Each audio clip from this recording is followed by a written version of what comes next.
إن الحمد لله نحمده ونستعينه ونستغفره ونعوذ بالله من شرور أنفسنا ومن سيئات أعمالنا من يهده الله فلا مضل له ومن يضلل فلا هادي له وأشهد أن لا إله إلا الله وحده لا شريك له وأشهد أن محمدا عبده ورسوله أما بعد فأعوذ بالله السميع العليم من الشيطان الرجيم بسم الله الرحمن الرحيم يا أيها الذين آمنوا اتقوا الله حق تقاته ولا تموتن إلا وأنتم مسلمون يا أيها الناس اتقوا ربكم الذي خلقكم من نفس واحدة وخلق منها زوجها وبث منهما رجالا كثيرا ونساء واتقوا الله الذي تساءلون به والأرحام إن الله كان عليكم رقيبا يا أيها الذين آمنوا اتقوا الله وقولوا قولا سديدا يصلح لكم أعمالكم ويغفر لكم ذنوبكم ومن يطع الله ورسوله فقد فاز فوزا عظيما فإن أصدق الحديث كتاب الله وخير الهدي هدي محمد صلى الله عليه وسلم وشر الأمور محدثاتها وكل محدثة بدعة وكل بدعة ضلالة وكل ضلالة في النار. قال النبي صلى الله عليه وسلم بادروا بالأعمال فتنة كقطع الليل المظلم يصبح الرجل مؤمنا ويمسي كافرا ويمسي مؤمنا ويصبح كافرا يبيع دينه بعرض من الدنيا رواه مسلم. محترم ذمہ علماء کرام طالبات معلمات اور دیگر خواتین ملت، اللہ رب العالمین کا بے انتہا شکر اور احسان ہے جس کی توفیق اور اس کے فضل سے مدرسۃ الایمان للبنات کی اس بلڈنگ میں ہم لوگ دین کی کچھ باتیں سننے اور سنانے کے لیے اکٹھا ہوئے ہیں۔ اللہ تبارک و تعالیٰ ہمارے اس جمع ہونے کو قبول فرمائے۔ اللہ تبارک و تعالیٰ ہمارے اس مجلس کو مبارک مجلس بنائے، ان مجلسوں میں شمار فرمائے جن مجلسوں میں اللہ تبارک و تعالیٰ کی فرشتے حاضری لیتے ہیں، اللہ کی طرف سے رحمتوں کا نزول ہوتا ہے، برکتوں کا نزول ہوتا ہے۔ ایسی مجلسوں میں شریک ہونے والی تمام خواتین کا ذکر اللہ تبارک و تعالیٰ اپنے معزز فرشتوں کے سامنے کرتا ہے۔ اللہ سے دعا کریں کہ رب العالمین ہمارے اس مجلس کو ان خوش نصیب مجالس میں شمار فرمائے۔ ابھی آپ کے سامنے بتایا گیا، مجھے آپ کے سامنے یہ بتانا ہے، فتنوں کے دور میں ایک عورت اپنے دین کی کیسے حفاظت کر سکتی ہے، کرنا چاہیے، اسی طریقے سے اپنے عزت و آبرو کی حفاظت وہ کیسے کرے۔ حقیقت میں یہ جو ٹاپک رکھا گیا آج کی بنیادی ضرورت ہے، ہر عورت کی ضرورت ہے، ہر مرد کی ضرورت ہے، ہر نوجوان کی ضرورت ہے، ہر بوڑھے کی ضرورت ہے، کیونکہ اس دنیا کے اندر سب سے بڑی اگر کوئی دولت ہو سکتی ہے تو وہ دولت اسلام ہے، دولت ایمان ہے، دولت عقیدہ ہے کہ اللہ رب العالمین نے ہم لوگوں کو جو مسلمان بنا کر پیدا فرمایا، اسلام کی دولت سے جو مالا مال فرمایا، یہ اسلام کی دولت، ایمان کی دولت اللہ تعالیٰ کی طرف سے سب سے بڑی دولت اس دنیا میں۔ ایک مسلمان کو اگر دنیا نہ ملے، فٹ پاتھوں میں زندگی بسر کر رہا ہے، رہنے کے لیے چھت نہیں، چلنے کے لیے گاڑی نہیں، دنیا کی دولتوں سے محروم ہے، لیکن دولت اسلام سے مالا مال ہے، ایسا آدمی خوش نصیب ہے، ایسا آدمی اللہ کا محبوب ہے، اللہ کے نبی صلی اللہ علیہ وسلم کی نظر میں محبوب ہے، پسندیدہ ہے۔ لیکن اس کے مقابلے میں اگر کوئی عورت، کوئی مرد اس دنیا میں بڑے آرام و آسائش کے ساتھ زندگی بسر کر رہی ہے، ایئر کنڈیشن کی زندگی، کاروں کی ایئر کنڈیشن، ہائی فائی زندگی، ہر ٹائپ کے کھانے، ہر طرح کی آرام و آسائش، سب کچھ ہے دنیا کی دولت، لیکن اس کے پاس اسلام کی دولت نہیں ہے، ایمان کی دولت نہیں ہے، تو پھر وہ بیکار، وہ بدنصیب ہے، کوئی فائدہ نہیں ہے اس دنیا کی دولت کا اگر کسی کے پاس اسلام کی دولت نہ ہو۔ لیکن آج کا جو دور، جس دور میں ہم زندگی بسر کر رہے ہیں، یہ دور فتنوں والا دور، اس دور میں ہر طرف کا فتنہ ہے، عورتوں کے فتنے، مال و دولت کا فتنہ، حرام کمائی کا فتنہ، سود خوری کا فتنہ، شراب نوشی کا فتنہ، زناکاری کا فتنہ، بے پردگی کا فتنہ، عورتوں کا فتنہ، مردوں کا فتنہ۔ اگر فتنوں کی فہرست آپ دیکھیں گے، فہرست ختم نہیں ہوگی، ہر قدم پر چھوٹے بڑے فتنے ایسے سامنے آ جاتے ہیں جو ایک مسلمان کو اس کے دین سے بھر دیتے ہیں، اس کے ایمان سے بھر دیتے ہیں۔ اللہ کے نبی صلی اللہ علیہ وسلم نے اس امت کے فیوچر اور مستقبل میں یہ پیشن گوئی فرمائی تھی۔ نبی صلی اللہ علیہ وسلم اپنے دور میں یہ پیشن گوئی فرمائی تھی کہ مسلمانوں فتنے آئیں گے، بڑے بڑے فتنے آئیں گے، خطرناک فتنے آئیں گے،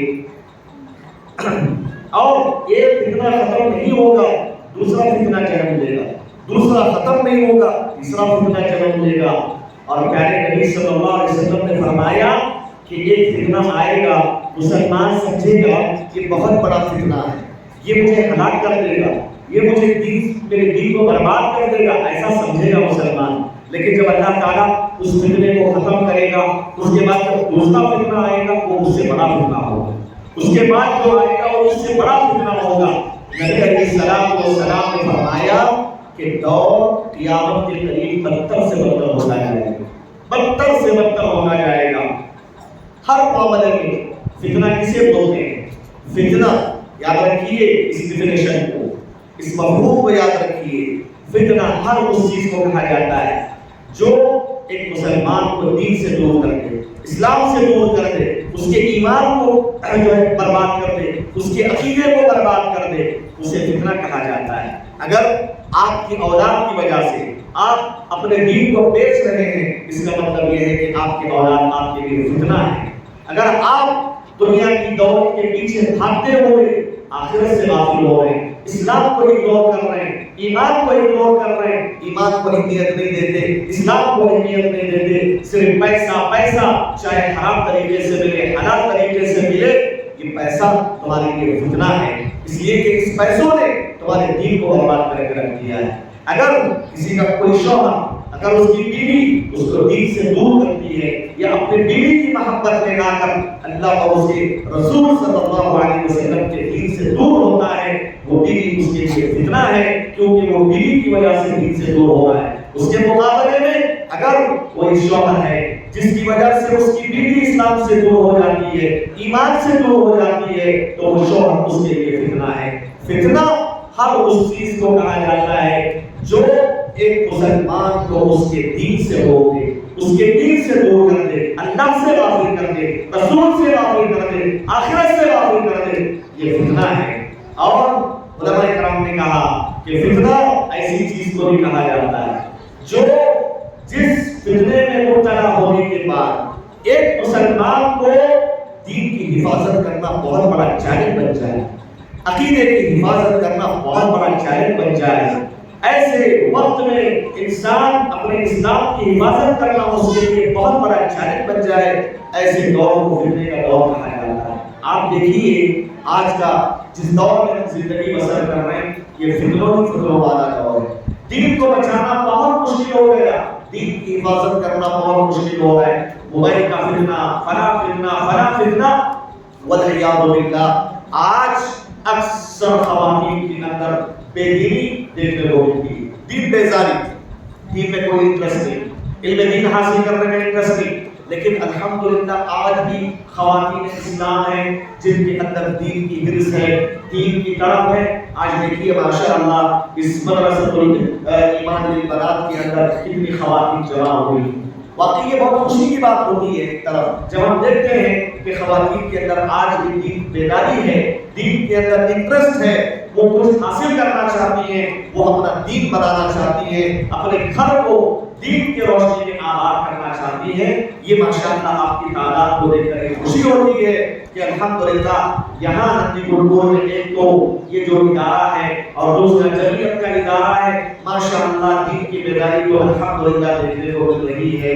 لیکن یہ جو ادارے ہیں یہ آپ کے لیے بہت بڑی نعمت ہے۔ یہاں سے پڑھنے والی بچیاں کل کے دن آپ کی اصلاح کرنے والی ہیں، آپ کی تربیت کرنے والی ہیں۔ ہر گاؤں میں، ہر علاقوں میں اس طرح کے ادارے ہونا ضروری ہے خواتین کے خاص طور سے۔ کیوں معلوم ہے ایک خاتون اگر سدھرتی ہے اس کا شوہر سدھرتا ہے، اس کے بچے سدھرتے ہیں، اس کا گھر سدھرتا ہے، اس کے خاندان قبیلے سدھرتے ہیں۔ اگر عورت بگڑ جائے، عورت کے اندر بگاڑ پیدا ہو جائے، عورت کے اندر دینداری نہ ہو، کیسے وہ بچوں کو سدھار سکتی ہے، کیسے وہ اپنے شوہر کو دیندار بنا سکتی ہے، کیسے اپنے بچوں کو دیندار بنا سکتی ہے، کیسے وہ اپنے والدین کو دین کی طرف لا سکتی ہے، کیسے وہ اپنے خاندان قبیلے کو سدھار سکتی ہے۔ یقیناً ایک عورت کی اصلاح صرف اپنے گھر کی اصلاح نہیں ہے، اس کے خاندان کی اصلاح نہیں ہے، بلکہ پورے معاشرے اور سوسائٹی کی اصلاح ہے۔ اسی لیے کسی شاعر نے کہا تھا الام مدرسۃ اذا اعددت شعبا طیب الاعراق، اگر تم کسی ایک ماں کو تیار کر لو، ایک عورت کو تم تیار کر لو، اس کی اصلاح کر لو، گویا کہ تم نے ایک پاکیزہ نسل کو تیار کیا ہے۔ ایک عورت کی اصلاح ایک نسل بنانے کی طرح ہے، ایک جو ہے ایک خاندان قبیلے کی اصلاح ہے، معاشرے کی اصلاح ہے۔ تو اس حیثیت سے الحمدللہ اس جگہ اس طرح کے ادارے چل رہے ہیں، یہ اللہ کی طرف سے بہت بڑی نعمت ہے۔ اس اعتبار سے یہاں پڑھنے والی بچیاں کل کے دن انشاءاللہ گھروں کے اندر کام کریں گی، عورتوں میں کام کریں گی، عورتوں کے اندر اصلاح آئے گی، تو پھر معاشرہ فتنوں سے محفوظ ہو جائے گا۔ عورت اگر فتنوں سے محفوظ ہے، اس کا گھر فتنوں سے محفوظ ہے، اس کا شوہر، اس کے بچے فتنوں سے محفوظ ہے۔ لیکن عورت اگر فتنے کا شکار ہو جائے پھر میرے خواتین اسلام پھر پورا معاشرہ بگاڑ کا شکار ہوتا ہے۔ یاد رکھیے ان فتنوں کو ہلکا مت لیجیے۔ آج معاشرے کے اندر مختلف قسم کے فتنے جو دین سے دور کر رہے ہیں، نشہ اور چیزوں کی شکل میں ہمارے نوجوان لڑکے اور لڑکیاں دین بیزار، عشق و عاشقی کا معاملہ، ایک دوسرے سے ناجائز تعلقات، یہاں تک کہ گلیوں میں وہاں یہاں زناکاری کے جو کیسز سامنے آ رہے ہیں، والعیاذ باللہ فتنے سر چڑھ کر ہو رہے ہیں، فتنے سر چڑھ کر ہو رہے ہیں۔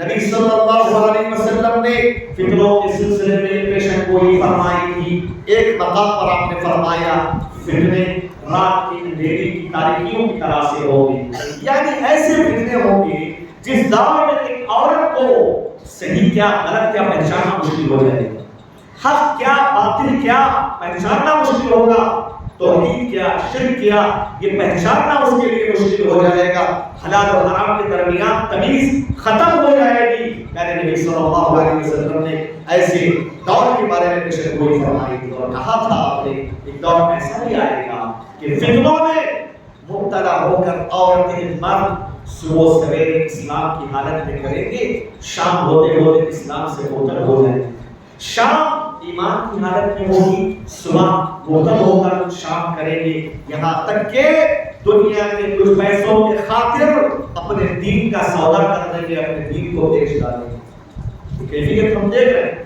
قریوں میں کچھ پیسوں کے خاطر ہم اپنے دین کا سودا کرتی ہیں، عورتیں اپنے دین کو برباد کر دیتی ہیں، مرتد ہو جاتی ہیں، اور کالجز کی لائف میں ہمارے بعض پیرنٹس ماشاءاللہ ہائی ایجوکیشن کے نام پہ اپنے لڑکیوں کو بڑے بڑے کالجز میں داخلہ دلواتے ہیں، جہاں پہ کوئی ایجوکیشن ہوتا ہے، جہاں پہ مرد اور عورتیں، لڑکے اور لڑکیاں ایک ساتھ بیٹھ کر تعلیم حاصل کر رہی ہیں اور ایک دوسرے سے بات کر رہی ہیں، ایک دوسرے سے فون میں چیٹنگ ہو رہی ہے، ایک دوسرے سے تعلقات قائم ہو رہے ہیں، کوئی پوچھنے والا نہیں ہے۔ ایسے دور میں ہم جی رہے ہیں، یہ فتنوں کا سمندر ہے، فتنوں کا سمندر۔ آج اتنا آسان نہیں ہے اپنے دین کی حفاظت کرنا، اسی لیے ہم میں سے ہر عورت کو یہ ذمہ داری ہے کہ وہ جو ہے ہوش کے ناخن لے، وہ چوکنا رہے، وہ اپنے ذمہ داری کو سمجھے کہ ایسے دور میں کیسے ہم اپنے آپ کو فتنوں سے بچا سکتے ہیں، اپنی نوجوان لڑکی اور لڑکیوں کی دین کی حفاظت ہم کیسے کر سکتے ہیں۔ یہ ہم میں سے ہر کسی کی ذمہ داری ہے، اس کو معمولی لینے کی بات نہیں ہے، اس کو لے کر فکر مند ہونا چاہیے۔ نبی صلی اللہ علیہ وسلم نے ایک حدیث میں فرمایا، اے صحابہ میں دیکھ رہا ہوں تمہارے گھروں کے اندر بارش کے قطروں کی طرح سے فتنے داخل ہو رہے، بارش کے قطروں کی طرح۔ بارش کے جب قطرے گرتے ہیں، ایک نہیں گرتا، دو نہیں گرتے، پیچھے پیچھے بار بار بار بار کئی گرتے رہے۔ نبی نے فرمایا بالکل اسی طرح فتنہ ایک نہیں ہوگا، فتنے بہت سارے ہوں گے، ایک فتنہ ختم نہیں ہوگا دوسرا آئے گا، دوسرا ختم نہیں ہوگا تیسرا آئے گا، اور پے در پے آئیں گے، پیچھے پیچھے آئیں گے فتنے۔ ایک اور حدیث میں نبی صلی اللہ علیہ وسلم نے یہ جو حسیر پہ آپ بیٹھتے ہو، حسیر پہ جو لکڑیاں ہوتی ہیں نا، اس سے تشبیہ دے کر نبی نے فرمایا تو الفتن علی القلوب کالحسیر عودا، انسان کے دلوں پر فتنے پیش کیے جاتے ہیں کیسے؟ جیسے حسیر کی لکڑیاں ہوتی ہیں، ایک کے بعد دیگرے، ایک کے بعد دیگرے، اس طریقے سے فتنے ایک کے بعد دوسرا، دوسرے کے بعد تیسرا، تیسرے کے بعد چوتھا، اس طریقے سے فتنے دلوں پر پیش کیے جاتے ہیں۔ تو ایسی فتنوں کے دور میں ہم میں سے ہر کسی کی ذمہ داری ہے، ہم سب سے پہلے یہ دنیا کی سب سے بڑی دولت جو اسلام کی دولت ہے، اس کی حفاظت کی طرف توجہ ہے۔ یہی وہ دولت اسلام ہے جس کی بنیاد پر آپ کو قبر میں نجات ملنے والی ہے۔ یہی وہ دولت اسلام ہے جس کی بنیاد پر ایک عورت کو رب العالمین نے اتنا اونچا اٹھایا، اتنا اونچا اٹھایا، اس کو اتنا مقام دیا۔ کیا عورتیں آپ نہیں چاہتی؟ کیا آپ نے نہیں سنا علماء کے بیانات میں اسلام نہیں آیا تھا، زمانے جاہلیت کا دور تھا، اسلام نہیں آیا تھا، کیا حیثیت تھی تمہاری بتاؤ؟ ایک عورت کی کیا حیثیت تھی بتاؤ؟ ایک عورت کو استعمال کی حد تک رکھا جاتا تھا، صرف ان کا استعمال ہوتا تھا، ان کی بنیادی حقوق سے ان کو محروم رکھا جاتا تھا۔ ان کو جب پیدائش ہوئی بچی کی تو زندہ درگور کر دیا جاتا تھا، اور کسی کے گھر میں بچی کی پیدائش ہوئی تو اس کا منہ کالا پڑ جاتا تھا، ہمارے شرم میں گھومتا تھا، اپنا چہرہ چھپا چھپا کے لوگ گانا دیتے تھے، ارے دیکھو یہ ہے، اس کے گھر میں ایک لڑکی کی پیدائش ہوئی۔ کبھی کبھار اپنے شرم کو برداشت کیے بغیر پردہ سے باہر آنے کے بعد اپنی بچی کو اپنے ہاتھوں سے زندہ گوشت دیا جاتا تھا۔ وراثت کا کیا معاملہ؟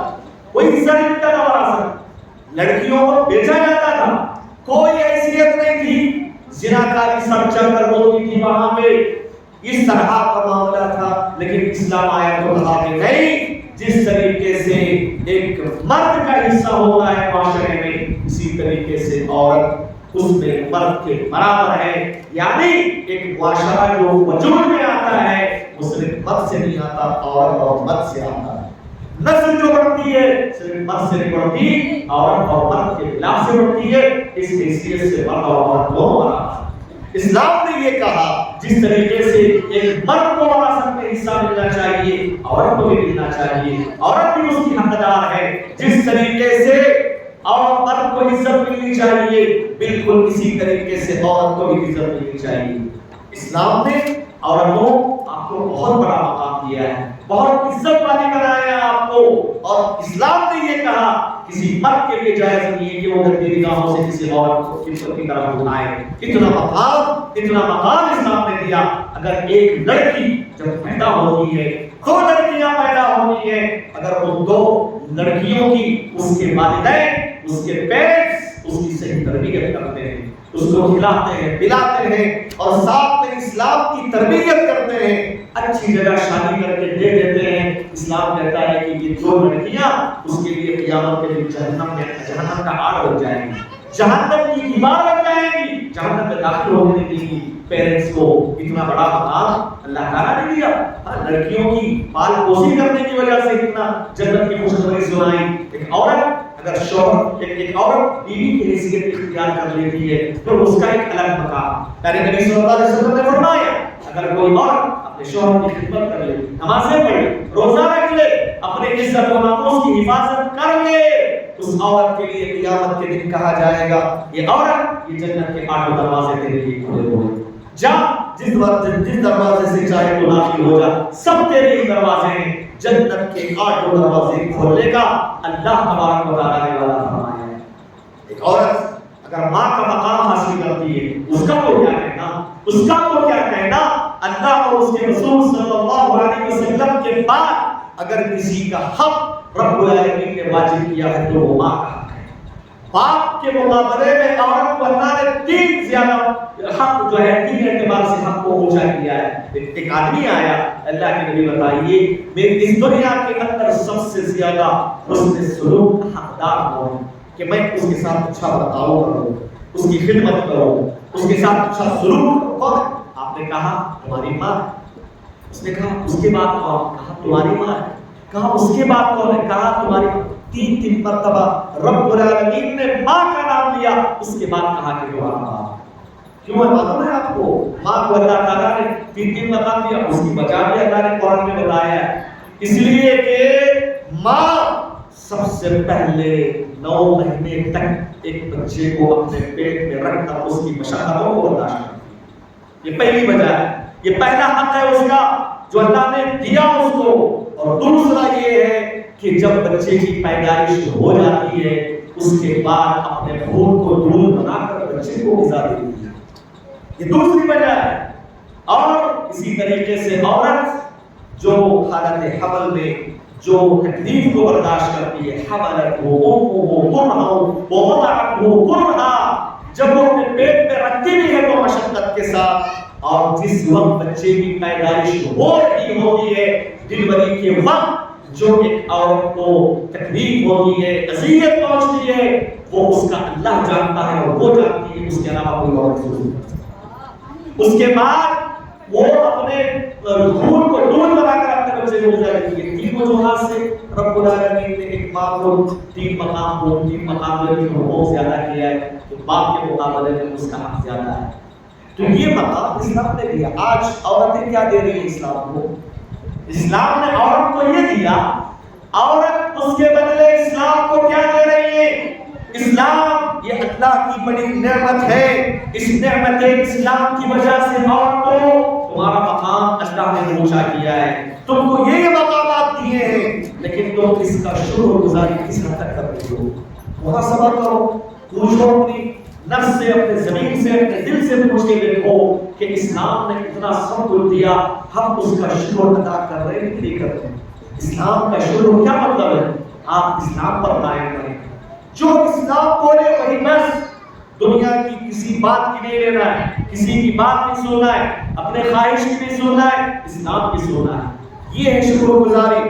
آج ہمارے خواتین اسلام سے دور، حلال و حرام کے درمیان تمیز نہیں، فطروں میں مبتلا ہو جاتی ہے، تو کہنے کا مقصد یہ ہے اسلام نے آپ کو اتنا مقام دیا ہے تو اس کی حقانیت کو سمجھتے ہوئے اسلام پر قائم رہیں، ثابت قدم رہیں۔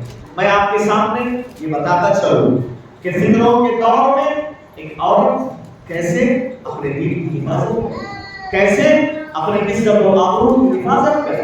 اس سلسلے میں کچھ باتیں میں آپ کے سامنے کتاب و سنت کی روشنی میں رکھتا ہوں۔ سب سے پہلی بات، اے عورتوں کی جماعت، اگر تم اپنے آپ کو فتنوں سے بچانا چاہتی ہو، اپنے بچوں کو فتنوں سے دور رکھنا چاہتی ہو، اپنے دین و عقیدے کی حفاظت کرنا چاہتی ہو، تو سب سے پہلی بنیادی بات یہ ہے آپ اپنے عقیدے کو درست کریں، آپ اپنے عقیدے کو اسلامی عقیدہ بنائیں، عقیدے توحید میں مضبوطی لائیں، تمہارے گھروں کے اندر کسی بھی قسم کا شرک ہونے نہ پائے، نہ بڑا شرک نہ چھوٹا شرک۔ آج ہمارے گھروں کے اندر مسلمان گھرانوں میں شرک کی مختلف شکلیں پائی جاتی ہیں۔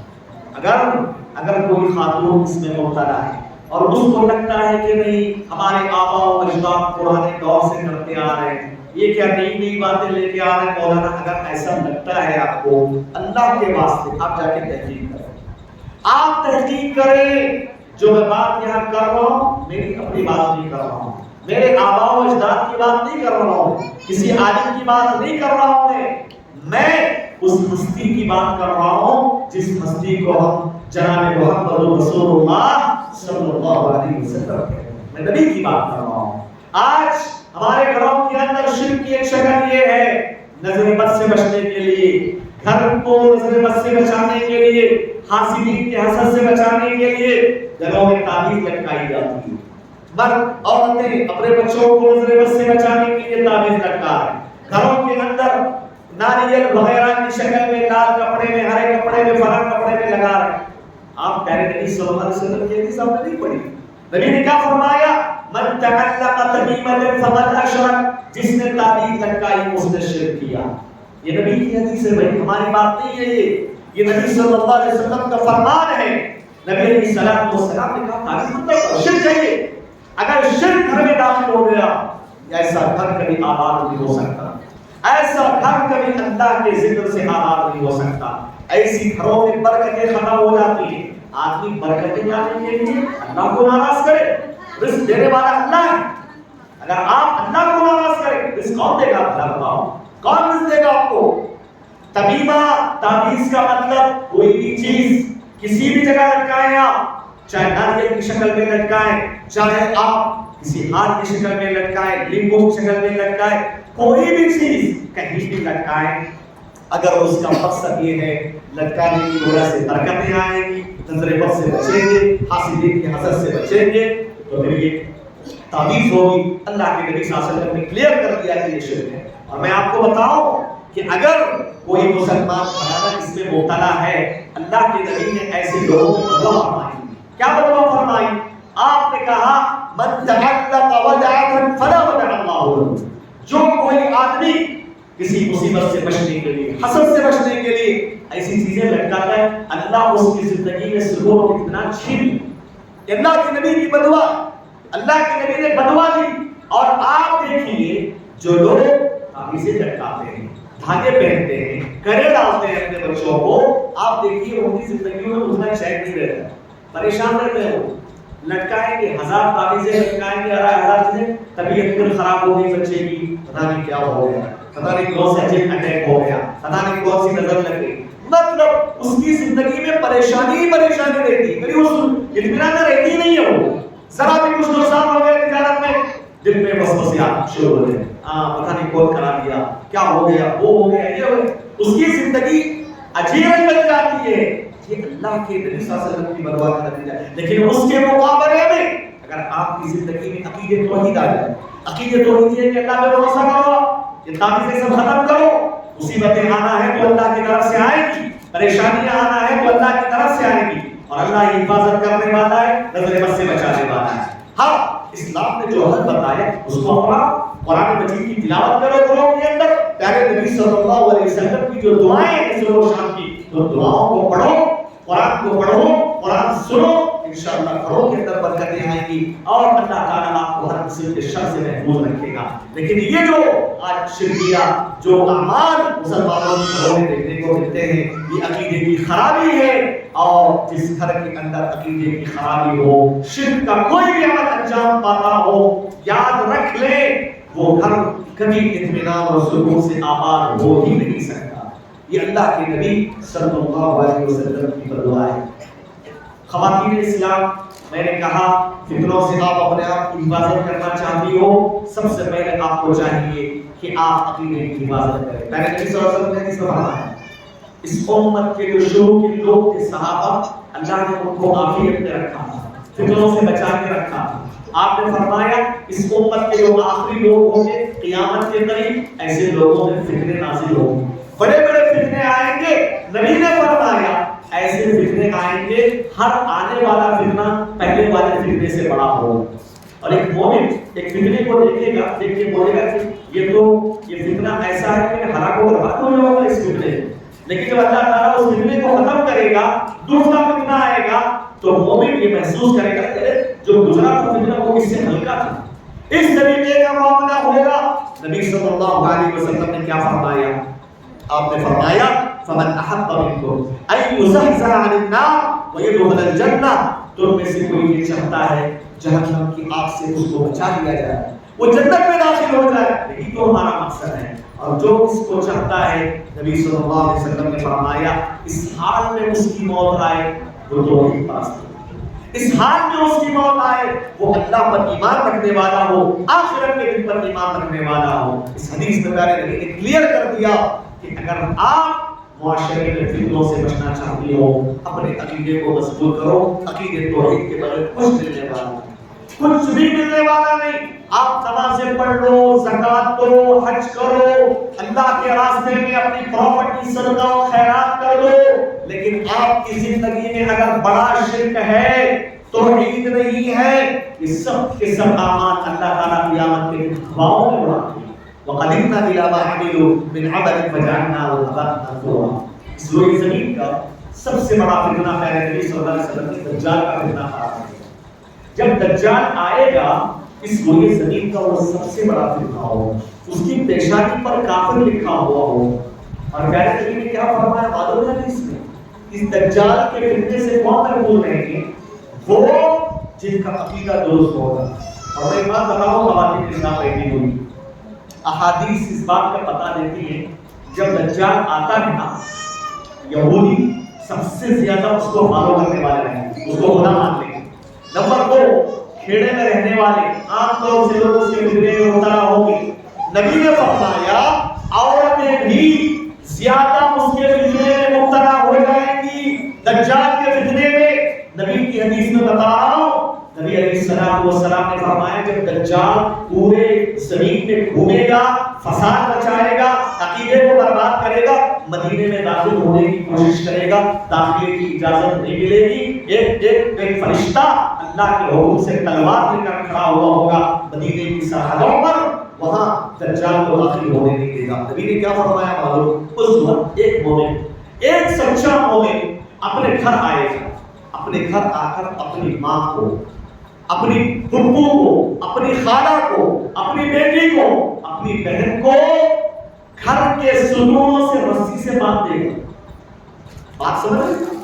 اپنے گھر کی عورتوں کو گھر کے جو ستون اور پلرز اس کو رسی سے باندھ دے گا۔ کیوں؟ اس لیے کہ کہیں ایسا نہ ہو کہ میری ماں جا کر دجال کے فتنے میں مبتلا ہو جائے، کہیں ایسا نہ ہو کہ میری بیٹی دجال کے فتنے میں مبتلا نہ ہو جائے، کہیں ایسا نہ ہو کہ میری خالہ اور پھپھو اس کے فتنے میں مبتلا ہو کر اس کو خدا نہ مان لے۔ اس ڈر سے وہ کیا کرے گا؟ اپنے گھر کے ستونوں سے اپنے گھر کی عورتوں کو باندھ دے گا۔ علماء کرام نے کہا کہ عورتیں بہت جلد پھسل جاتی ہیں، اس کے فتنے میں مبتلا ہو جاتی ہیں، اس وجہ سے وہ اتنا زیادہ سختی کا معاملہ اور انتظامات کرے گا۔ اسی لیے خواتین اسلام ایسے وقت میں نبی صلی اللہ علیہ وسلم نے کیا فرمایا؟ اس کے پیشانی پر کافر لکھا ہوا ہوگا، یقرأہ کل مؤمن کاتب وغیر کاتب، اس پیشانی پر جو کافر لکھا ہوا ہوگا اس کو کون پڑھے گا؟ وہ کافر کس کو نظر آئے گا؟ آپ نے فرمایا کہ مومن کو نظر آئے گا، جس کا عقیدہ صحیح ہو، جس کا ایمان صحیح ہو، جو شرک اکبر سے بچا ہوا ہو، شرک سے بچا ہوا ہو، توحید پرست ہو، اسی کو صرف وہ نظر آئے گا۔ یقرأہ کل مؤمن، ہر مومن اس کو پڑھے گا جس کے اندر ایمان ہو، جس کے اندر شرک ہو، عقیدے کا بگاڑ ہو، اس کو نظر ہی نہیں آئے گا، اس کے فتنے میں جلد مبتلا ہو جائے گا۔ اور آپ نے فرمایا ایسے دور میں اگر کسی انسان یا عورت کے پاس ایمان ہوگا، اگرچہ اس کو پڑھنا لکھنا نہیں آتا، اس کو دکھنا بھی نہیں آتا، کافر اس کو دکھنا بھی نہیں آتا ہے، پھر بھی اللہ تعالیٰ اس کے ایمان اور عقیدے کی برکت سے اس کو پڑھوا دے گا، وہ پڑھ لے گا، کاتب وغیرہ کاتب، لکھنے والا نہیں لکھنے والا سب پڑھے گا، اس کے ایمان کی وجہ سے، یعنی دجال کے فتنے سے اللہ رب العالمین کی توفیق اور اس کے فضل کے بعد اگر کوئی چیز بچائے گی وہ ایک مسلمان کا ایمان ہے۔ ہاں، دجال کا فتنہ سب سے خطرناک فتنہ ہے، سب سے بڑا فتنہ پیغمبر صلی اللہ علیہ وسلم نے قرار دیا۔ ایسے فتنے سے بچنے کے لیے نبی نے علاج یہ بتایا، اپنے عقیدے کو مضبوط کرو۔ دوسری بات، خواتین اسلام، اگر آپ دنیا کے مختلف قسم کے ایسے فتنے جس میں مبتلا ہو کر اپنے دین و عقیدے کا سودا کر دیتی ہے، ایسے فتنوں سے بچنے کا دوسرا علاج اسلام شریعت کی بتاتی ہے کہ آپ فتنوں سے دور رہیں، فتنوں کی جڑوں سے دور رہیں، اپنے بچوں کو، اپنے نوجوان لڑکے اور لڑکیوں کو فتنوں کی جگہوں سے دور رکھیں۔ جتنا زیادہ فتنوں کے قریب جائیں گے وہ فتنے آپ کو اپنے پنجے میں کس لیں گے، آپ کے دین اور عقیدے کو برباد کر دیں گے۔ نبی صلی اللہ علیہ وسلم نے حدیث میں فرمایا سَتَكُونُ فِتَنٌ، خبردار سن لو، قیامت کے قریب فتنے آئیں گے، سب تم سنتے ہوں گے۔ ہاں، علاج کیا بتایا نبی نے؟ القائم فیہا خیر من الناشی والماشی فیہا خیر من الساعی۔ آپ نے فرمایا اس میں کھڑا رہنے والا چلنے والے سے زیادہ بہتر ہوگا، چلنے والا دوڑنے والے سے زیادہ بہتر ہوگا۔ کیا مطلب؟ جو آدمی جتنا زیادہ فتنے سے دور رکھے گا، فتنوں کی جڑوں سے دور رکھے گا، اتنا زیادہ اللہ تعالیٰ اس کی حفاظت کر دے گا۔ اور نبی نے فرمایا من تشرف لها استشرفت، جو آدمی فتنوں میں جائے گا نا، فتنوں کے قریب جائے گا، فتنے اس کو اللہ کو برباد کر دیں گے، اس کے دین و عقیدے کو برباد کر دیں گے۔ حضرت سعد بن ابی وقاص رضی اللہ عنہ کے بارے میں آتا ہے، مدینہ المنورہ کے اندر کچھ سیاست کا معاملہ چل رہا تھا، فتنوں کا دور۔ سعد بن ابی وقاص پیارے نبی صلی اللہ علیہ وسلم کے ماموں غالباً لگتے ہیں، اور آپ مستجاب الدعوات ہیں، آپ کی زبان سے نکلنے والی ہر دعا رب العالمین قبول کر لیتا تھا۔ ایسے وقت میں سعد بن ابی وقاص رضی اللہ عنہ بڑے جلیل القدر تجربے کار صحابی، اچھا برا جاننے والے، تجربہ رکھنے والے، مدینے سے دور اپنے اونٹ میں چارہ دے رہے، پانی دے رہے، اپنے باغیچے میں مصروف ہو کر بیٹا آ گیا، آ کر کہا پہنچانے کیا بات ہے، آپ کو مدینہ میں ہونا چاہیے، آپ یہاں الگ تھلگ اکیلے اپنے اونٹ میں مصروف چارہ دے رہے، آپ کو وہاں ہونا چاہیے نا، آپ بڑے جلیل القدر صحابی رسول ہیں، تجربے کار ہیں۔ حضرت سعد بن ابی وقاص رضی اللہ عنہ اپنے بیٹے کو سینے پہ مارا، مار کے کہا کہ خاموش ہو جاؤ، میں نے نبی کریم صلی اللہ علیہ وسلم سے بات کہتے ہوئے سنا، ان اللہ یحب العبد التقی الخفی الغنی، بے شک اللہ تبارک و تعالی فتنوں سے دور رہنے والے کو پسند کرتا ہے۔ کسے پسند کرتا ہے اللہ تعالیٰ؟ فتنوں کی جگہوں سے، فتنوں کے مقامات سے دور رہنے والوں کو اللہ تبارک و تعالی پسند کرتا ہے۔ تیسری بات یہ ہے خواتین اسلام، فتنوں سے اگر آپ اپنے آپ کی حفاظت چاہتے ہیں، آپ اپنے گھر کو راضی کریں، جتنا ہو سکے اپنے گھر کو راضی کریں، بلا ضرورت گھروں سے باہر نکلنا، گھروں کے باہر زیادہ وقت بتانا، مارکیٹوں میں وہاں یہاں مختلف جگہوں، کبھی کبھار گھومنے پھرنے کے لیے گئے، فیملی کے ساتھ، ذی محرم کے ساتھ سفر کر کے گئے، کوئی بات اسلام منع نہیں کرتا، لیکن اس کو عادت بنانا، ہمیشہ باہر رہنا، گھر میں وقت کم، گھر سے باہر وقت زیادہ، یہ فتنوں کو رہنا ہوتا ہے۔ عورت بھی فتنے میں مبتلا ہوگی، چار مردوں کو فتنے میں مبتلا کرے گی، جتنا زیادہ عورت گھر سے باہر وقت نکالے گی اتنا زیادہ منکرات، زناکاریاں، بدماشیاں عام ہوں گی۔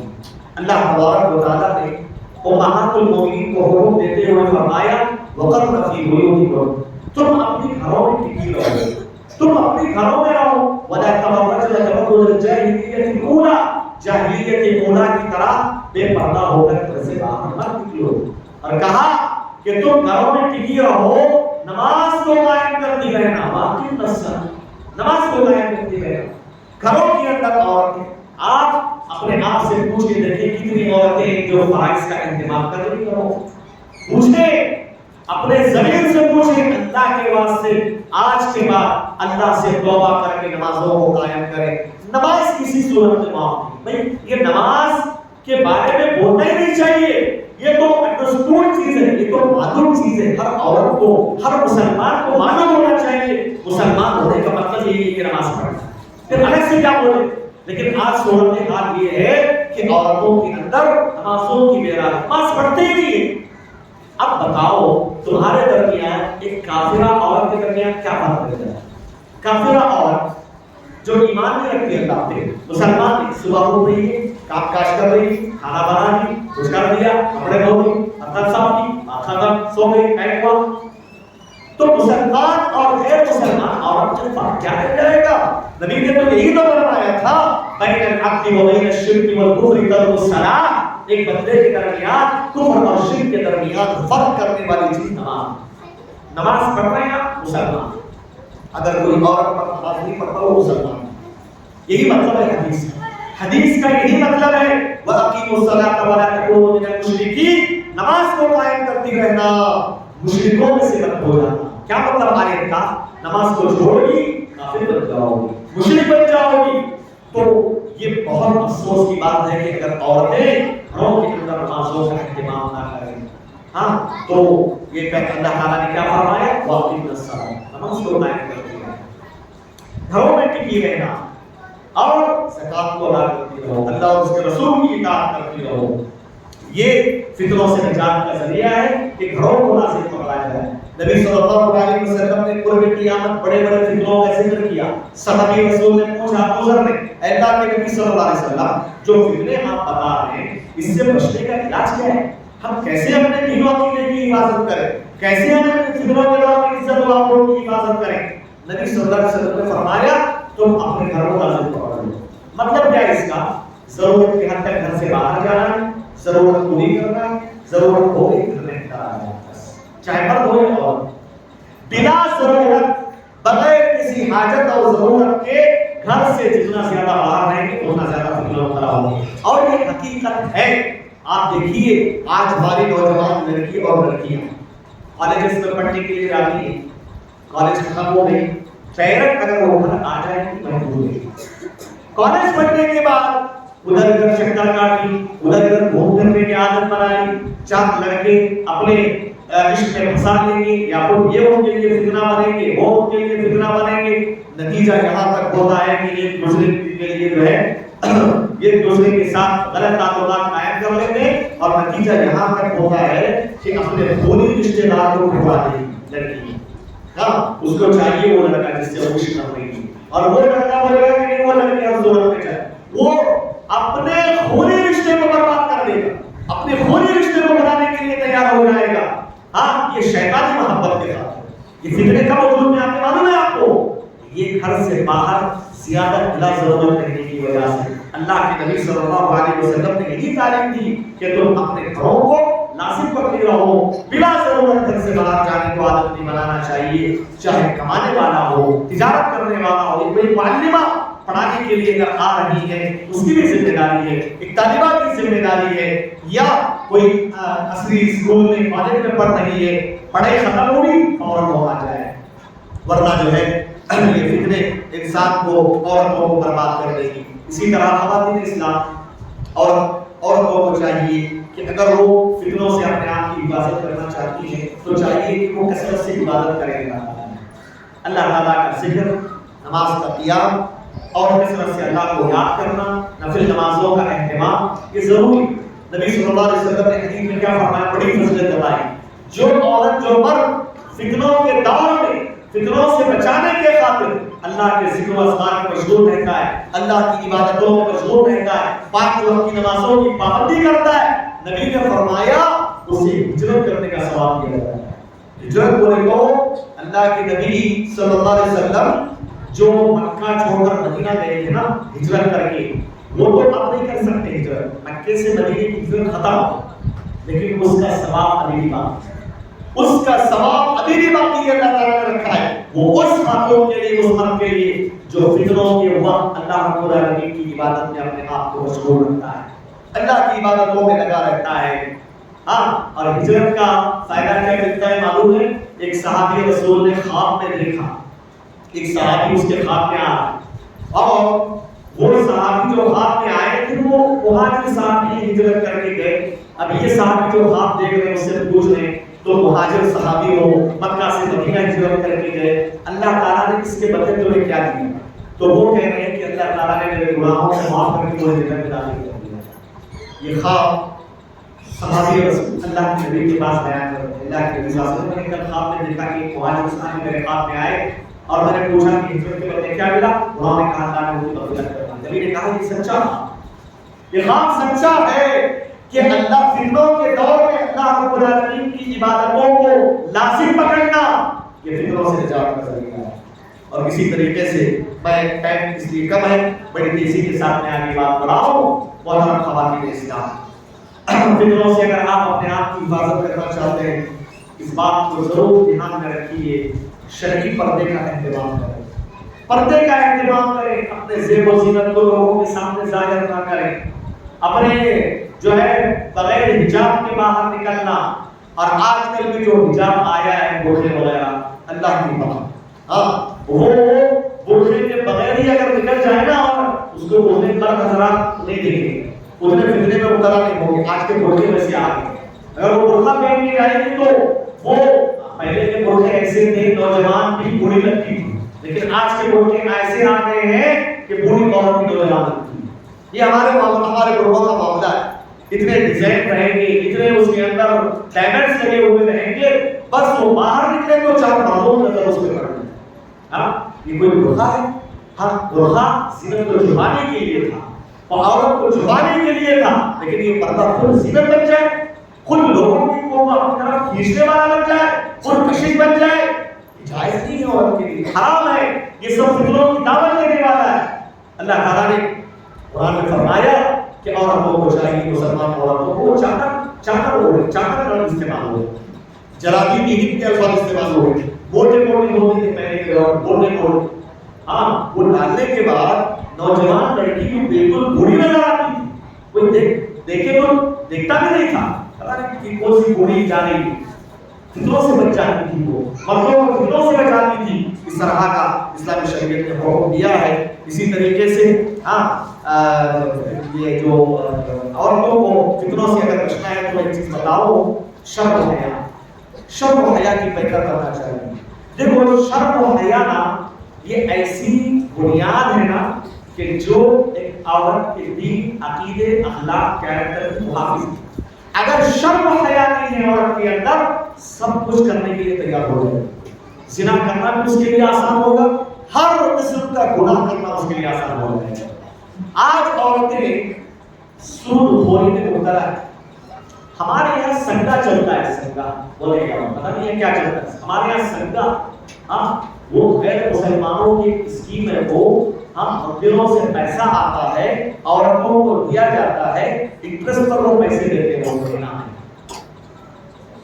چیٹیاں پتہ نہیں کیا کیا یہاں بھی ہوگی, لیکن میں اپنے علاقے میں دیکھا کہ عورتیں اس میں مبتلا ہیں, اور یہاں بھی ہو سکتی ہے عورتیں مبتلا ہو سود خوری میں. کیا بینکوں سے قرضہ لینا, ہر مہینے انٹرسٹ کے بیس پر بھرتے جانا.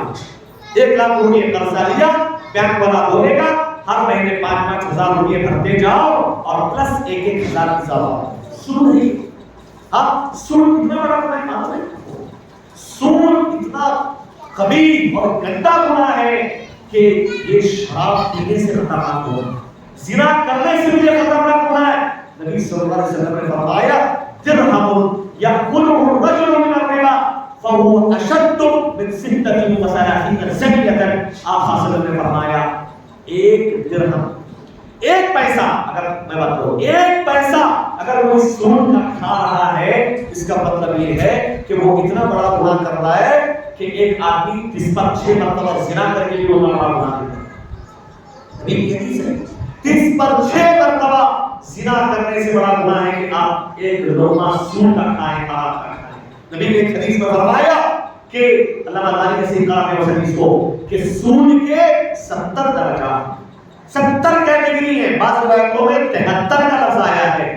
نبی نے فرمایا ایسرھا اینکح الرجل امہ, ان میں سب سے 70 درجوں میں سب سے کمتر درجہ گناہوں میں ہاں اس کا گناہ کتنا بڑا ہے معلوم ہے؟ سب سے کم تر درجے کا کہ کوئی آدمی اپنے ماں کے ساتھ زنا کرے، کوئی آدمی اپنی ماں کے ساتھ زنا کرے، کتنا بڑا معاشرے میں اگر کسی کے بارے میں پتا چلے کہ یہ ماں کا زانی ہے، کوئی اس کو بخشے گا کہ اس کو بےغت کرے گی، اس سے بات نہیں کریں گے لوگ، اس کو اپنے دعوتوں میں نہیں بلائیں گے، بھی آدمی ہے، ہاں سمجھ رہے؟ لیکن یہاں سود پہ سود دیے جا رہے ہو، سود پہ سود کھائے جا رہے ہو، تو اسلام تو یہ کہتا ہے کہ بھائی 70 درجے ہیں سود میں، اس میں سب سے کم تر درجے کا گناہ ماں کے ساتھ زنا کرنے کے برابر ہے۔ اب سب سے بڑا گناہ کتنا ہوگا اندازہ لگائیں، اللہ کے لیے توبہ کریے۔ دیکھو اللہ کے لیے قربانیاں آپ دے گی، آپ کوئی مسئلہ نہیں، کوئی ہیفی زندگی نہیں چاہیے، خاص گھر نہیں چاہیے، خاص گاڑی نہیں چاہیے، کرائے پہ رہیں گے، اسی حالت میں مر جائیں گے، بس اللہ کو راضی کر کے مر جائیں گے، یہ جذبہ آپ پیدا کریں۔ لیکن یاد رکھو ہمارا رب ظالم نہیں ہے، ہمارا رب رحیم و کریم ہے، ہمارا رب حرام کھانے والوں کو پیسہ دے دیتا ہے، حرام کھانے والوں کو رزق دے دیتا ہے۔ آپ اللہ کی خاطر اگر حرام کمائی کو چھوڑتی ہو، سود کو چھوڑتی ہو، کیا اللہ تعالیٰ آپ کی مدد نہیں کرے گا؟ کیا اللہ تبارک و تعالیٰ آپ کی ضرورتوں کو پورا نہیں کرے گا؟ کیا اللہ پہ آپ کا بھروسہ نہیں ہے اللہ تعالیٰ پہ؟ ہاں ایک کافر کو اللہ تعالیٰ دے رہا ہے، کیا ایک مسلمان عورت کو جو اللہ کے خاطر اللہ کو راضی کرنے کے لیے سود کو چھوڑ دے، کیا اس کو نہیں کھائے گا وہ؟ نہیں، اس کو ایسے ہی بھوکا مارے گا اس کو؟ ہر کس نہیں۔ خواتین اسلام پیارے نبی صلی اللہ علیہ وسلم نے فرمایا انک لن تدع شیئا للہ عز وجل الا ابدلک اللہ بها مما هو خیر منہ، کہا اگر تم اللہ کے خاطر کسی چیز کی قربانی دیتی ہو، اللہ تعالیٰ اس سے بہتر چیز کو عطا کرتا ہے۔ اللہ کی قسم کھا کر کہتا ہوں، میں نے کچھ گھرانوں کو جانتا ہوں جو گھرانے پورے کا پورا پیسہ پراپرٹی سود کی بنیاد پر تھی، لیکن اللہ کا ڈر پیدا ہوا، چھوڑ دیا، سب کچھ چھوڑ دیا، جو ہے فٹ پاتھوں میں آ گئے، کچھ پیسہ نہیں تھا ان کے پاس، جو کچھ حرام کمایا تھا حرام حرام ہے، ہم اللہ کو راضی کرنے کے لیے سب کی قربانی دینے نہیں چاہیے ہمیں۔ اللہ تعالیٰ نے حلال طریقے سے ان کی کمائی میں کتنا برکت دیا، پہلے جتنا حرام کمائی سے بلڈنگیں بنائے تھے اس سے ڈبل بلڈنگیں بنائے حلال کمائی سے۔ اللہ ہمارا قربان دے گا، اللہ پہ بھروسہ رکھو، اگر اللہ نے نہیں بھی دیا اللہ رب العالمین کی آزمائش سمجھ کر صبر کر لو، لیکن اس بدلہ رب العالمین آخرت میں ضرور دے گا، آخرت کی کامیابی کی بے فکر کرو۔ اب میں یہی بولتا ہوں ہماری ضرورتیں جب اتنا سونا چاہیے، اتنا چاندی چاہیے، بڑا گھر چاہیے، گاڑی چاہیے، خاص کوئی جتنی زیادہ اپنی خواہشات کو بڑھاؤ گے دنیا کی اتنا زیادہ خراب میں پڑو گے، جتنا زیادہ اپنی ضرورتیں محدود رکھو گے اتنا زیادہ سود سے بچو گے۔ میں خواتین سے گزارش کرتا ہوں اور مردوں کی ذمہ داری ہے، جو کہ یہاں مرد نہیں میں کیا بولوں، میں جماعت خطبہ مردوں کو بولتا ہوں، مردوں کی ذمہ داری ہے عورتوں کا ہاتھ پکڑیں، سود سے بچائیں، وہ کمائیں، وہ کھلائیں اپنے بیوی بچوں کو، ان کی ذمہ داری ہے۔ کبھی کبھار کچھ مرد جو ہے وہ مرد نہیں ہوتے، وہ کماتے نہیں ہیں، وہ محنت نہیں کرتے، بس عورتوں کو لگا دیا سنگا میں، اس میں فلاں فلاں اسکیم عورتوں کے نام پر شروع کیا جا رہا ہے، اور یہ ایک بے غیرت انسان ہوتا ہے۔ تو بہرحال خواتین اسلام آپ سب سے پہلے اپنے آپ کی حفاظت کریں، سود سے اپنے آپ کی ہر طریقے سے حفاظت کریں۔ اذان ہوگی، اذان کے بعد انشاءاللہ ہم لوگ کچھ اہم باتیں کنٹینیو کریں گے۔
محترم خواتین اسلام، میں یہ کہہ رہا تھا کہ شرم و حیا ایک عورت کی زینت ہوتی ہے.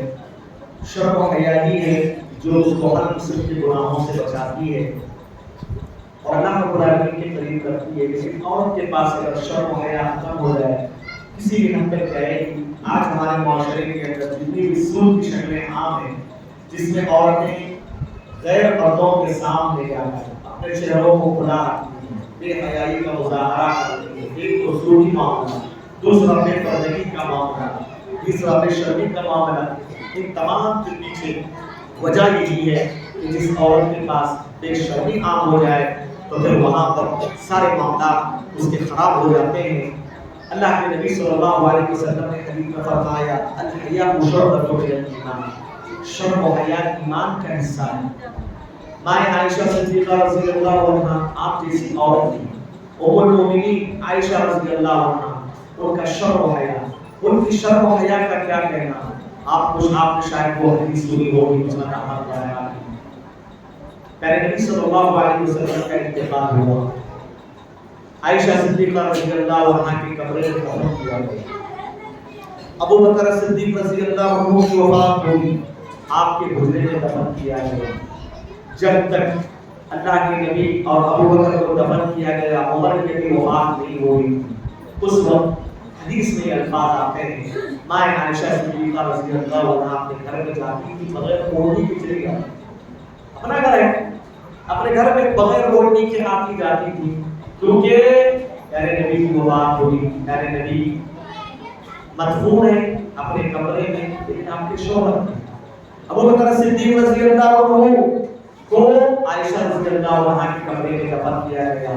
وہ آپ کے والد تھے، لیکن عمر بن الخطاب رضی اللہ تعالی عنہ کی جب موت کا وقت قریب آیا، عمر نے دو مرتبہ عائشہ رضی اللہ عنہا سے اجازت مانگی کہ وہ ابو بکر صدیق رضی اللہ عنہ کے بغل میں دفنا دیا جائے ان کی موت کے بعد. عائشہ رضی اللہ عنہا نے اجازت دے دی.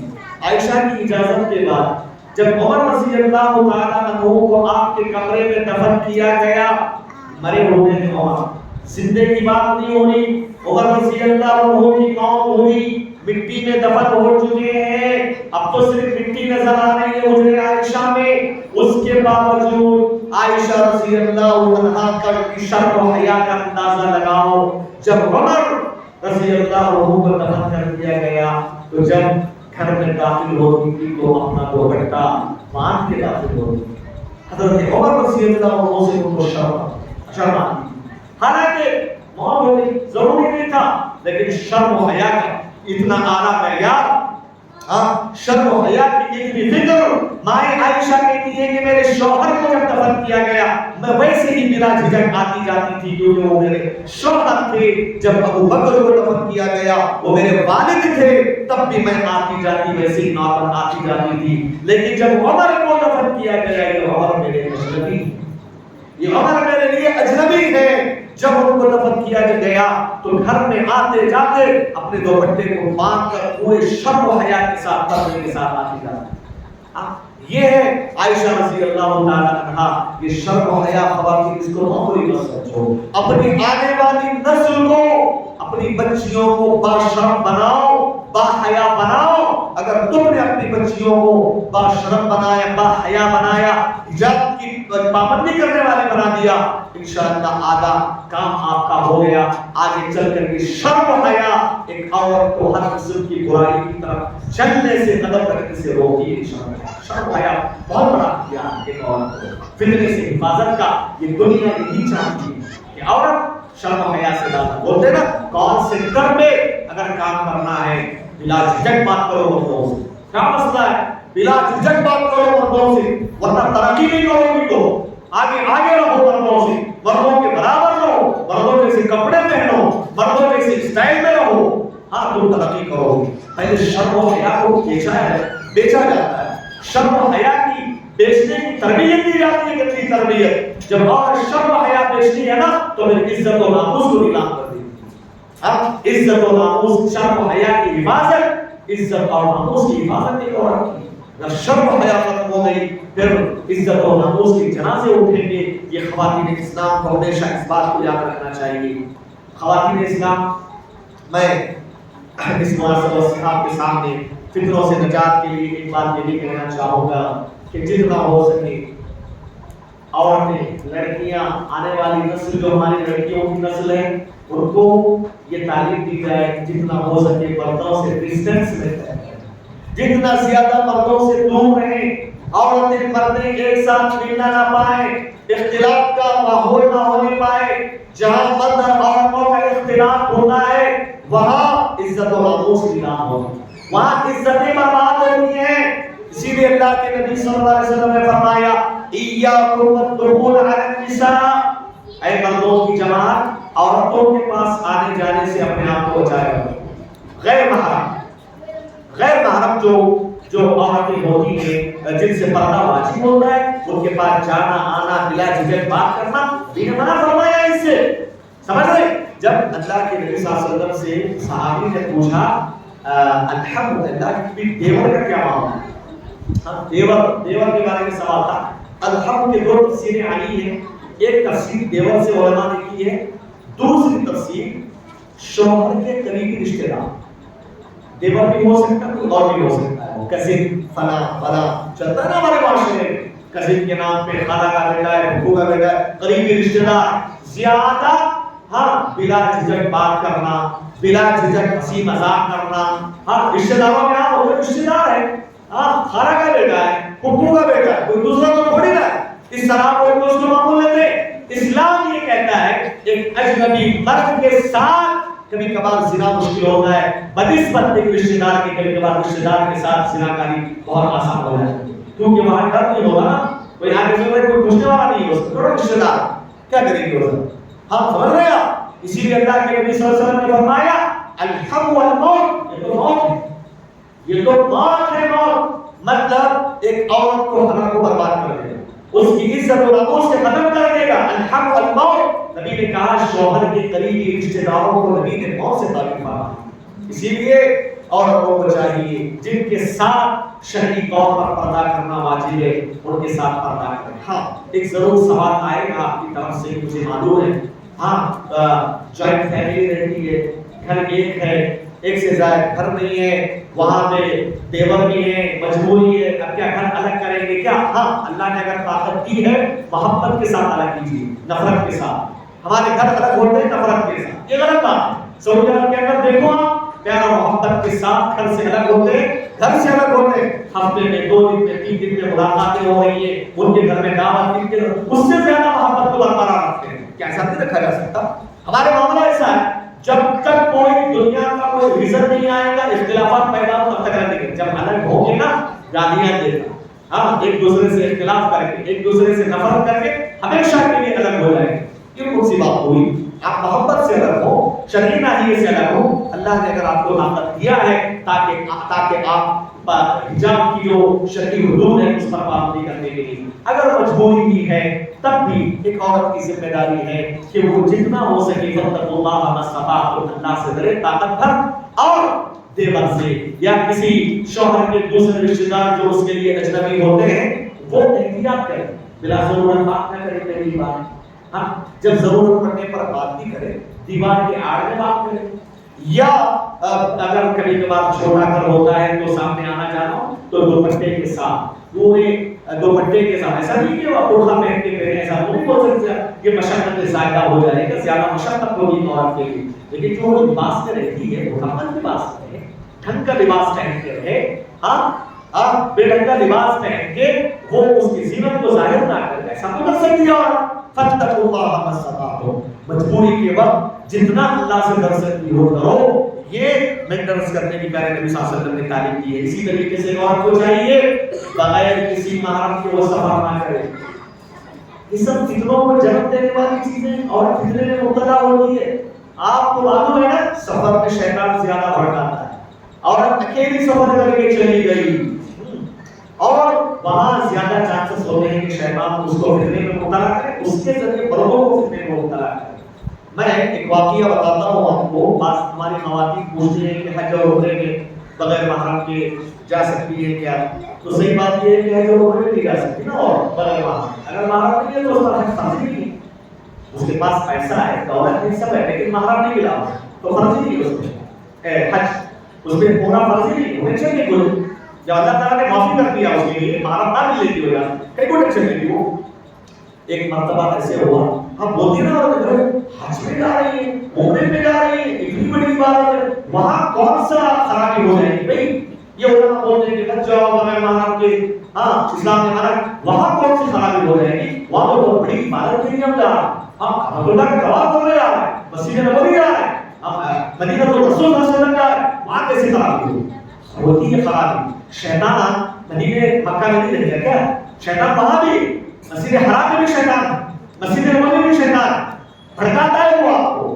میرے بھائیوں، خواتین اسلام، یہ صالح بن عبداللہ السوہیلی مدینہ المنورہ کی آفیشیل میں ہوتی فی الوقت تو ہم اس وقت مدینہ میں تھے. ایک واقعہ سامنے آیا، ایک آدمی آتا ہے جو عمرہ کرنے کے لیے حالت احرام ہے، ایک عورت کی آئی بغیر محرم کے اکیلی آئی ہے عمرہ کرنے کے لیے، آئی ہے، ہوا یہ حالت احرام میں دونوں عمرہ نہیں کیے، عمرہ نہیں کیے، کیا کیے؟ ایک دوسرے سے دیکھا، پسند کیا، دونوں جا کر شادی کر لی. وہی حالت احرام، حالت احرام میں شادی کرنا پہلی بات تو حرام جائز نہیں، اور دوسری بات وہ عورت نے جو شادی کیا اس کا ولی نہیں تھا، بغیر ولی کی شادی ہوتی نہیں ہے.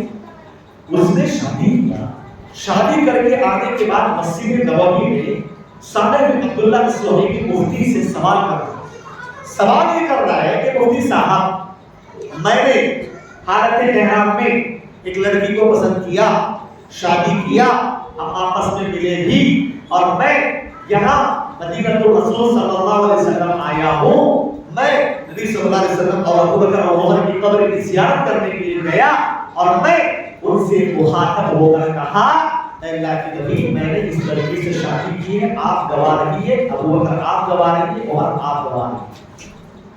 نعوذ باللہ. ایک تو ایسے لوگوں کو گواہ بنا رہے جو اس دنیا سے نکل چکی، دوسرا گناہوں پر گواہ بنا. اللہ کے نبی اور حضور کو کتنی بڑی ہستیوں زنا کر کے تو گواہ بنا رہا ہے. وہ جب صالح بن عبداللہ السوہیلی کے سامنے آیا، کتنے ناراض ہوئے، فتویٰ دینے سے پہلے بہت ڈانٹا. سعودی عرب کے علماء اتنا زور سے بولتے نہیں کسی کو، بولا اللہ سے ڈر رکھا کے بندے، زور سے چلایا مسجد نبوی میں اور کہا تمہاری شادی ہوئی ہی نہیں ہے، تم اللہ سے توبہ کرو. اور ان کے جملے یہ تھے، تم اس مقدس زمین پر عمرہ کرنے کے لیے آئے تھے یا زنا کرنے کے لیے آئے؟ یہ الفاظ تھے ان کے، تم زنا کرنے آئے تھے یا عمرہ کرنے؟ ہاں، یہ فطری بات. ہاں، شیطان لگا ہوا ہے. ایک عورت جب گھر سے باہر نکلتی ہے تو شیطان اس کے پیچھے پڑ جاتا ہے، اس کو مزین کر کے دکھاتا ہے مردوں کو، اس کو اپنا شکار بنا لیتا ہے، عورت کا استعمال کرتا ہے. اسی لیے عورتیں اپنے عزت و ناموس کی حفاظت کے خاطر یہ ضروری ہے کہ وہ ڈسٹینس مینٹین کریں اور بغیر کسی محرم کے سفر کرنے سے اپنے آپ کی حفاظت کریں. آج کل ایک خرابی بھی دیکھنے کو ملتی ہے، خلوت اختیار کرنا. گھروں کے اندر کوئی چچا کا بیٹا ہے جس سے پردہ واجب ہے، ہاں، اور پھپھو کا بیٹا ہے، گھر میں کوئی نہیں، اور دونوں ایسے باہر کوئی کسی میں ادھر ادھر گئے، یہ بات کرنے کے لیے آیا، ٹھیک ہے بھائی، آپ یہ بولتے ہیں کہ کوئی وہ صرف لوگ ہیں، صرف لوگ بولی ایسے دور میں کسی کو سے بول ہی نہیں سکتے آپ مرد اور عورت کے معاملے میں، بہت خطرناک معاملہ ہے یہ. اسی لیے اسلام نے اس طرح سخت تعلیمات دے رکھی ہیں تاکہ اس کے ذریعے ایک عورت کی عزت و ناموس محفوظ ہو سکے. ہاں، شیطان آج کل موبائل پہ فتنے کیا بتایا. ہاں، جب سے موبائل فون کا فتنہ آیا اس کے بعد سے زنا کاریاں عام ہو جا رہی. تو یہ جو خلوت اختیار کرنے کا خلوت اس کو بولتے ہیں، کوئی اجنبی لڑکی اور لڑکا ایسی جگہ جمع ہو جائیں دونوں جن کو کوئی نہیں دیکھ رہا، اس کو بولتے ہیں خلوت. آپ کو معلوم ہے کسی بڑے شاپنگ مال میں آپ چلے جائیں، لفٹ میں بھی اگر کوئی لڑکی ہے صرف اکیلی ہے اور وہ لفٹ گلاس والا نہیں ہے، وہ پورا بند لفٹ ہے اور لڑکا باہر کھڑا ہے، وہ اپنا فلور کا بٹن دبایا، کھلی آگے لفٹ ہو، دیکھا لڑکی ہے صرف، وہ نہیں جا سکتا. وہاں اگر وہ جائے گا اس کو بچ کرے گا تو لوگوں نے پیے ہوگا، کوئی نہیں دیکھ رہا ہوگا. یہ خلوت بھاگا، اگر سے کچھ سکینوں کا کیوں نہ ہو، حرام ہے، یہ خلوت محرمہ ہے، اسلام نے اس سے منع فرمایا ہے. آج تصاہل کیا ہوتا ہے بھائی، آپ گھر کے کچھ خادم، آج جو لوگوں کے گھر تھوڑا بڑے ہیں، گھر کے کام کاج نہیں ہوتے، خادم کو رکھ دیا، بلا کے کام کر رہا ہے وہ